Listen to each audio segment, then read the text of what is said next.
Good afternoon, everyone. On behalf of Simulations Plus, I welcome you to our first quarter fiscal year 2020 financial results conference call and webinar. Hosting the call today is Simulations Plus CEO Shawn O'Connor and the company's CFO John Kneisel. An opportunity to ask questions will follow today's presentations. You may send written questions using the questions pane in the control panel, or you may use the hand raising icon on your control panel to ask your questions directly. Please be sure to enter your unique audio pin displayed when you join the call. Before beginning, I'd like to remind everyone that with the exception of historical information, the matters discussed in this presentation are forward-looking statements that involve a number of risks and uncertainties. The actual results of the company could differ significantly from those statements.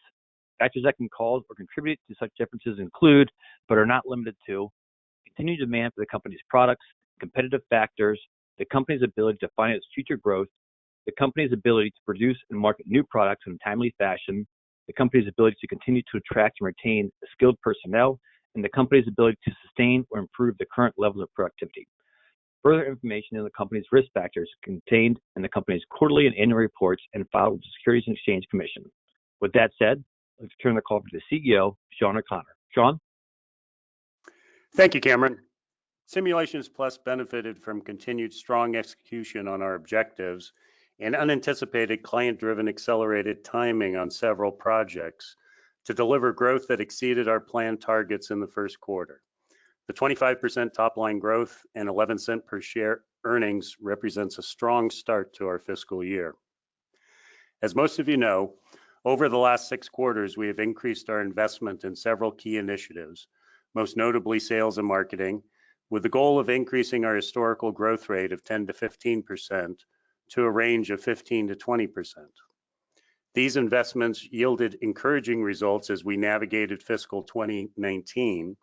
For the full year 2019, we delivered 15% growth, and in the fourth quarter, our growth rate was 20%. We improved on that further in the first quarter of fiscal 2020, delivering 25% revenue growth.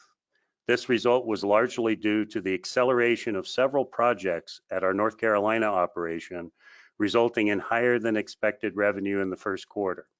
While we are not anticipating growth to maintain these levels throughout fiscal 2020, these results validate our expectations of 15 to 20% growth for the full year. Our increased revenue growth has been driven by both our software and consulting businesses. Software revenues grew 12% during the first quarter, with consulting growth for the quarter at 40%. Gross margins remain strong at 72%, slightly up on gross margins of 71% and 72% in the first and fourth quarters of fiscal 2019, respectively. This was achieved despite richer mix of lower margin consulting revenues for the quarter, in addition to higher than usual pass-through CRO revenues in our RTP division, which carry very low margins. This result supports our belief that we can maintain or improve overall gross margin despite changes in revenue mix and the cost of personnel through price management and operational efficiencies. Demand remains strong across our software products and consulting services.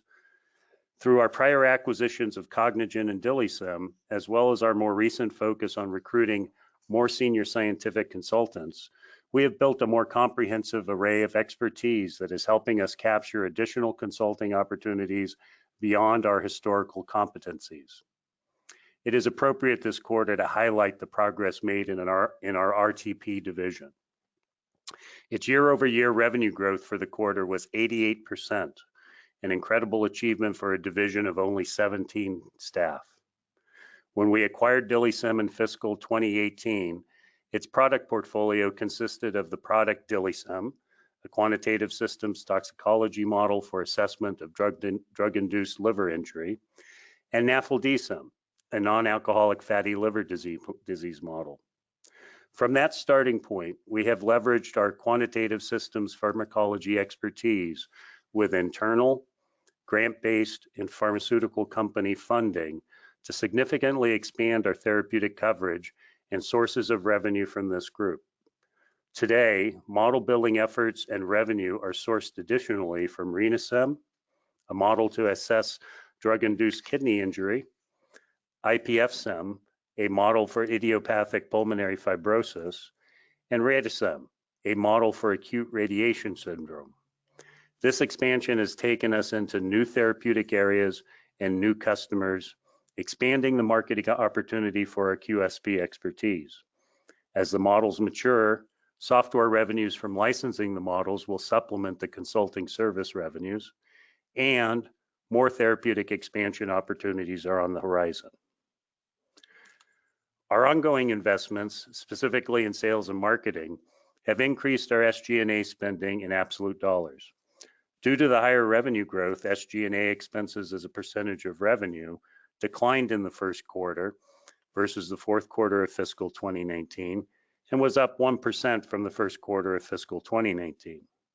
We continue to forecast full year SG&A expenses at approximately 35% of total revenue.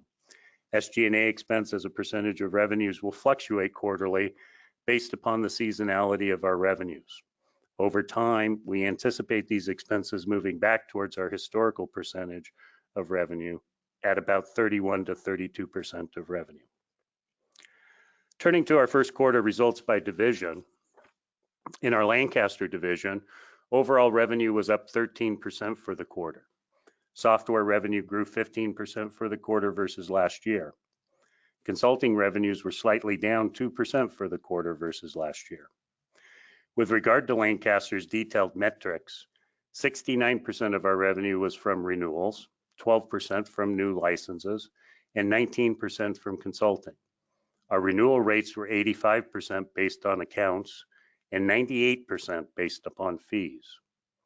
Our licensed units of 235 were up 12% year over year. We added 16 new commercial companies and 22 nonprofit groups.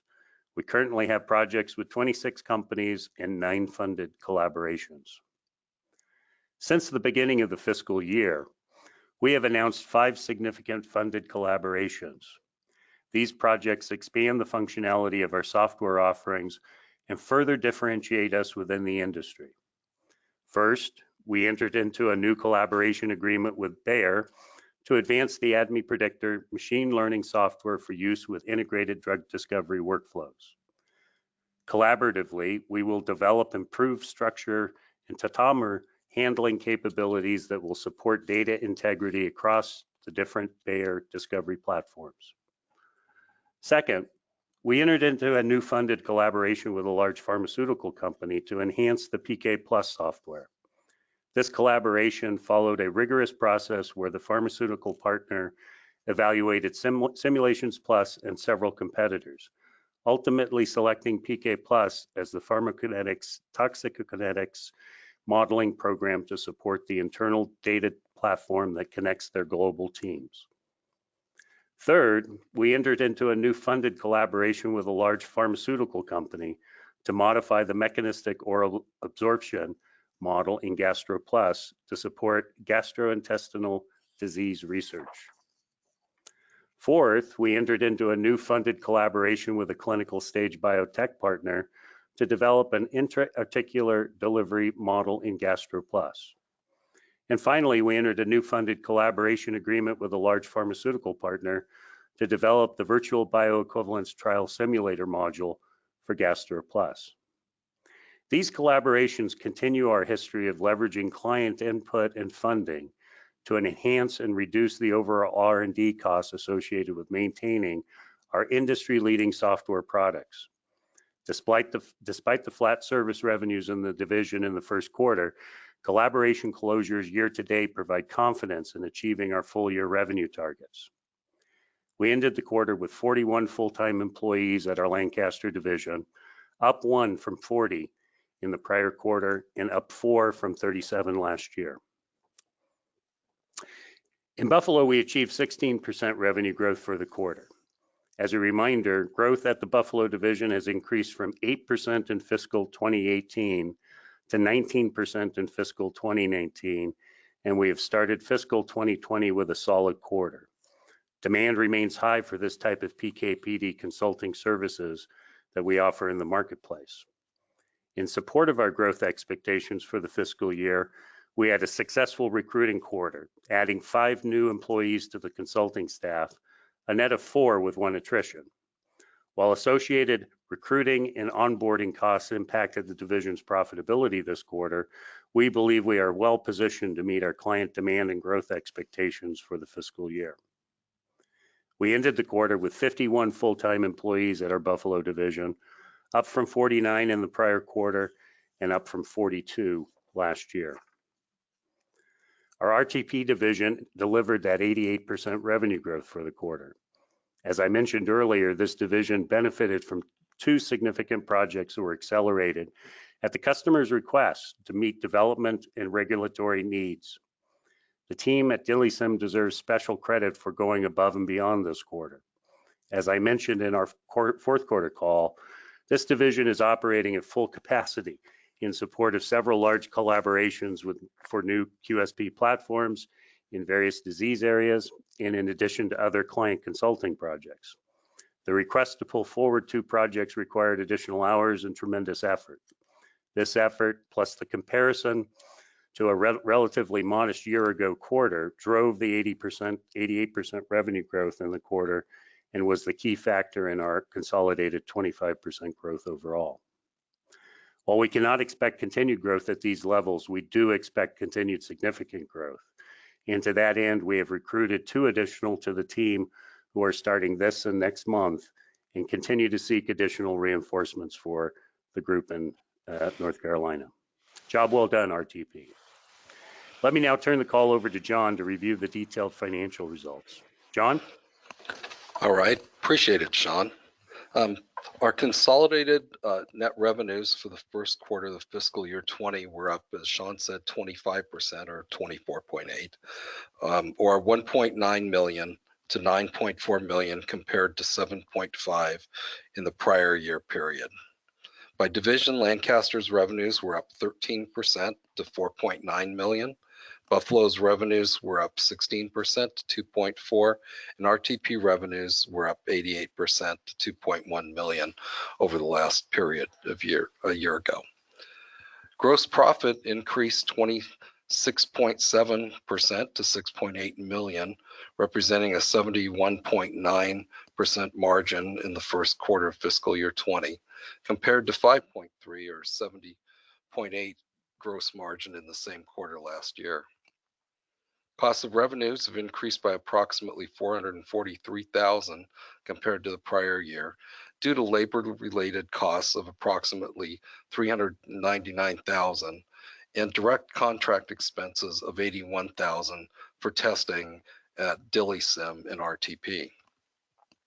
As a percentage of revenues, costs of revenues were down slightly to 28.1% of total revenues compared to 29.2% of total revenues in the first quarter of fiscal year 19.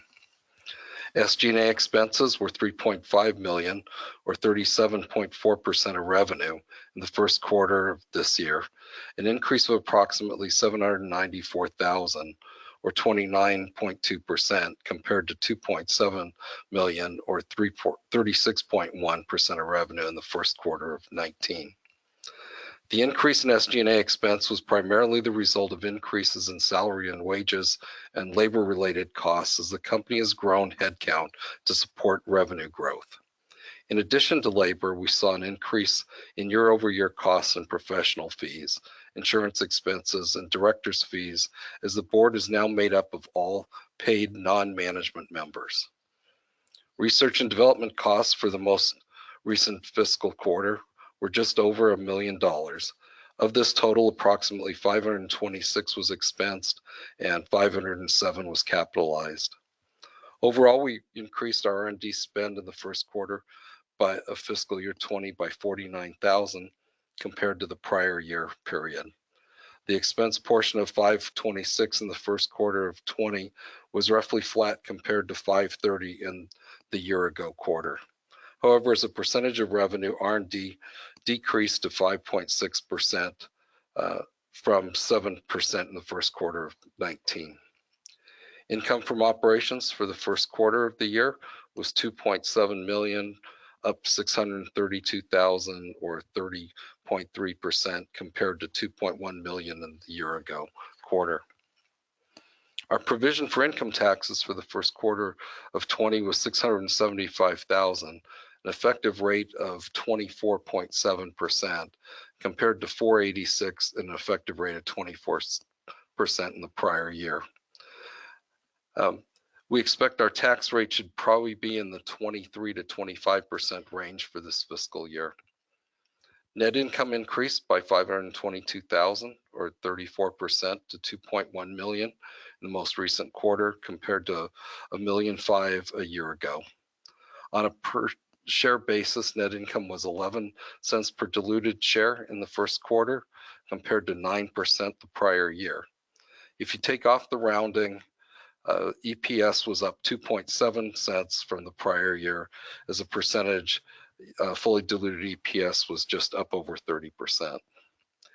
EBITDA was $3.4 million this quarter, up 25% compared to $2.8 million in the year ago quarter. Turning to the next slide. The slide shows our revenue on a quarterly basis from fiscal year 2016 to the first quarter of 20, illustrating both the historical quarterly growth patterns and the seasonality of the business. Seasonality can be best seen using the 2019 purple bars. Our third quarter is typically our strongest quarter, with a decrease in revenue in the fourth quarter that coincides with slowdown in our clients' purchasing in the summer months. Our first quarter this year again followed the upward trend, and revenues were strong enough to approximate the third quarter of 19, our historically highest quarter for revenue. The next slide, we present income by quarter, which illustrates a consistent track record of increases both year over year and sequentially through the first and third quarters, with the fourth quarter, as said, typically the lightest in the year. As you can see, the patterns for quarterly revenue and quarterly income from operations have largely held true for a number of years. On slide 11, we see a similar pattern of net income, with the third quarter typically being the strongest. We've isolated the impact of a $1.5 million deferred tax benefit in the second quarter of fiscal year 18, since it tends to skew the presentation without highlighting that difference. The next slide, diluted earnings per share follows the same pattern and tracks with net income. As I mentioned earlier, fiscal 20 first quarter diluted earnings per share were 11 cents, reported 2 cents over the first quarter of the fiscal year. And then turning to EBITDA on slide 13, again, as expected, with seasonal patterns hold true with overall trends moving upward and typical seasonality between quarters. Next slide illustrates our revenue by region. We're a global business with the majority of our revenues in the Western Hemisphere, or the Americas. Approximately 67% were in North America and 68% overall in the Americas. Asia and Europe each represent 16% total revenue for the quarter. Turning to next slide. This slide illustrates the strength of our cash position with a quarterly view of our cash balance, which continues to increase even in light of cash outflows for dividends and acquisition over the last 5 years. Beginning with the first quarter of fiscal year 2017 on the far left, the blue bars at the bottom illustrate our consistent dividend payout, approximately $900,000 per fiscal quarter through fiscal 17. Then at the beginning of 18, our board increased the dividend payment to 6 cents a share, thereby returning approximately $1 to $1.1 million in cash to our shareholders quarterly through the present quarter. Today, we announced that the board has again continued the 6 cent quarterly dividend, and the next dividend payment date will be February 3rd.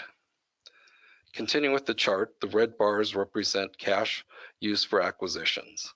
Cash flows from operations have allowed us to invest for future growth through acquisitions with excess cash while still maintaining a healthy balance sheet.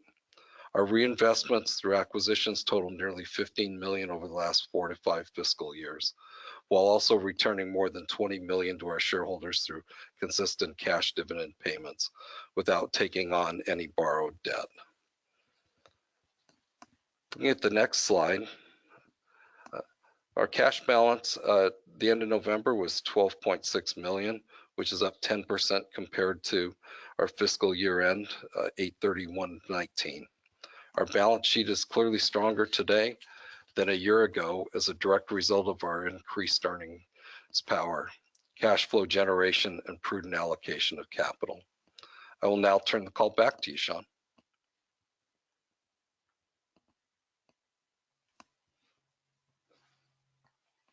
Thank you, John. In summary, this was a great start to the new fiscal year, building on the accelerated growth we delivered in fiscal 2019. Demand for our solution remains strong, and we are adding to our team to meet this demand. In addition, we have opportunities outside the United States to further accelerate our profitable growth. I look forward to reporting on our further progress in the coming months. And with that, I'd like to turn it over and take any questions that you might have. Thank you, Shawn. Once again, if you'd like to ask a question using your telephone, please use the hand raising icon on your control panel and be sure to enter the unique audio PIN. Please hold on 1 second while I pull for the questions.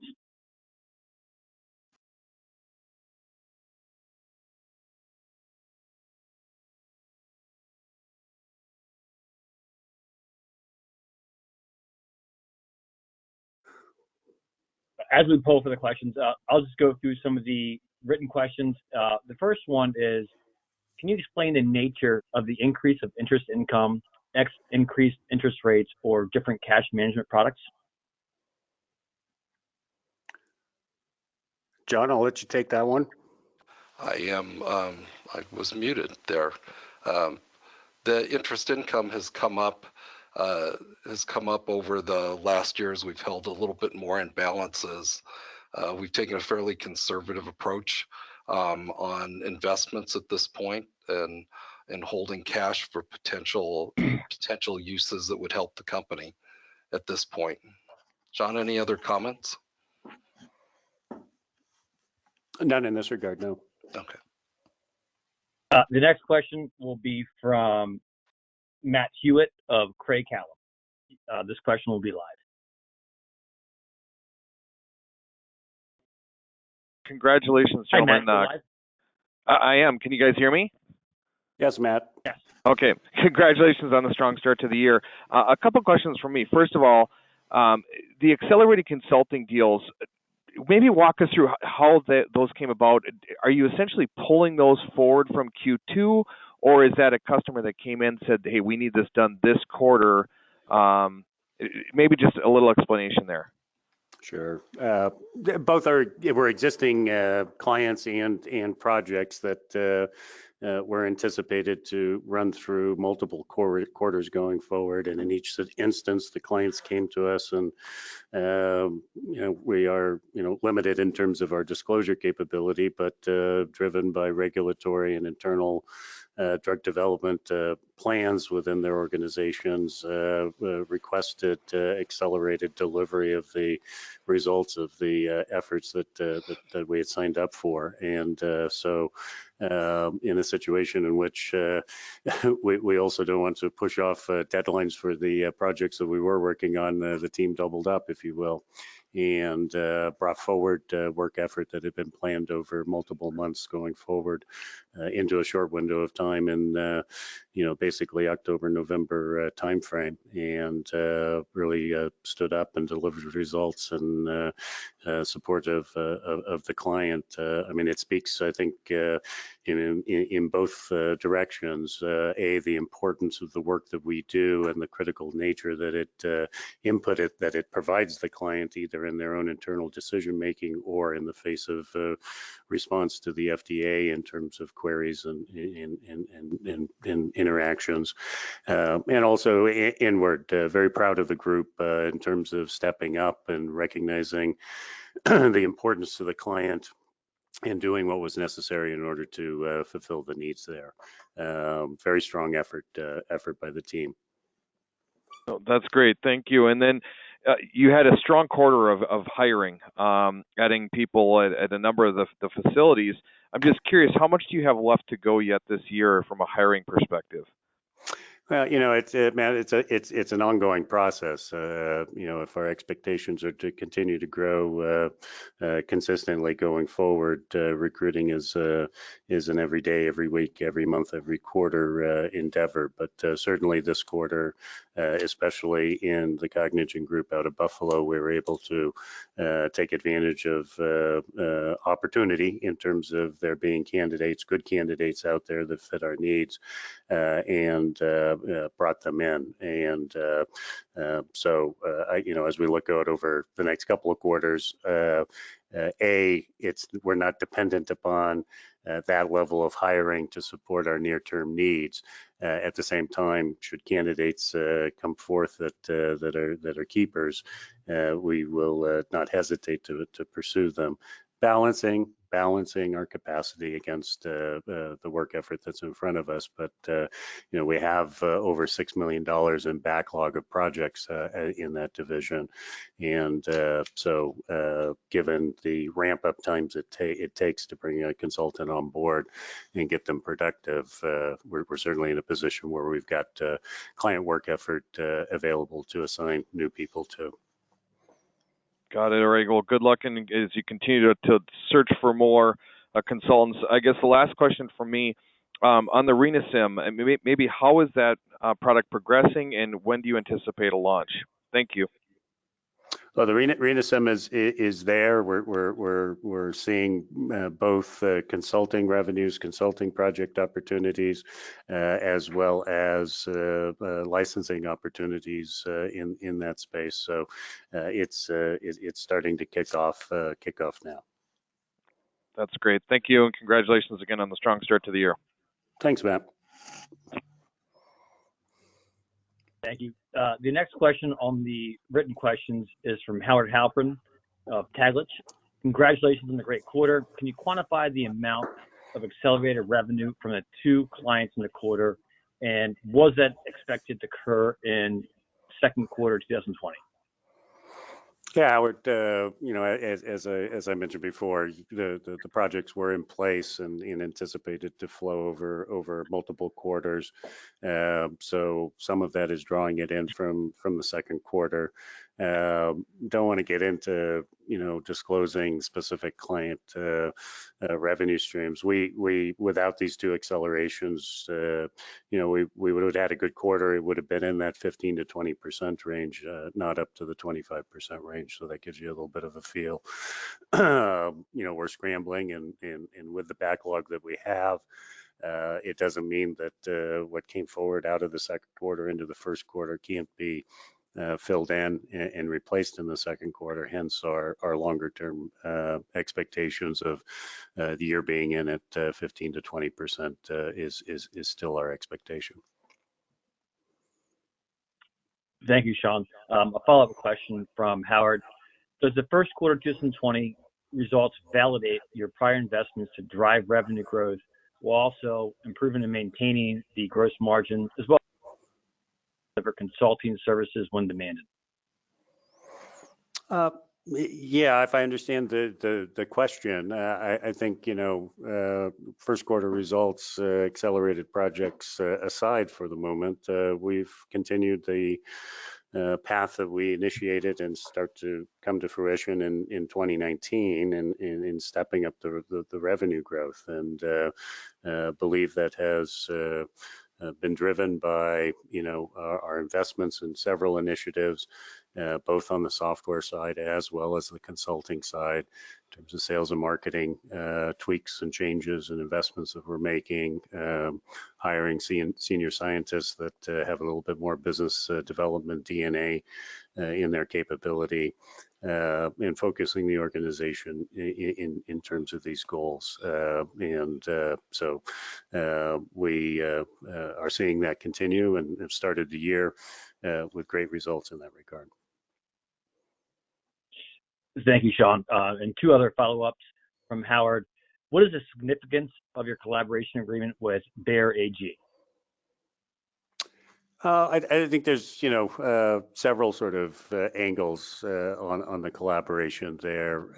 One, ADME Predictor and the data mining machine learning, I should say, capabilities in that product are recognized by the industry, in this case, Bayer, in terms of being their tool of choice in discovery applications. And secondly, their collaboration with us to add this utility to the product further embeds our software in a very significant client.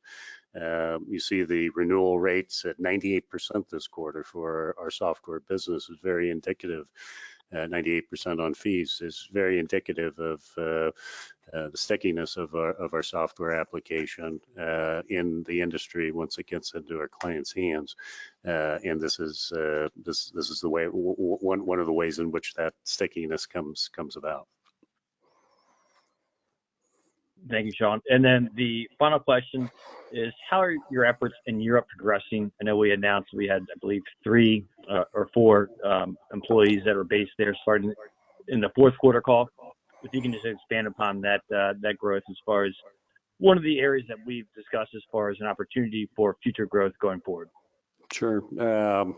No fifth employee in Europe to announce this quarter. We remain at the 4 that we entered the fiscal year with. Obviously, those consultants are engaging both in terms of project work as well as integrating themselves in terms of the community and in supporting the conference attendance and relationship build with clients there in Europe.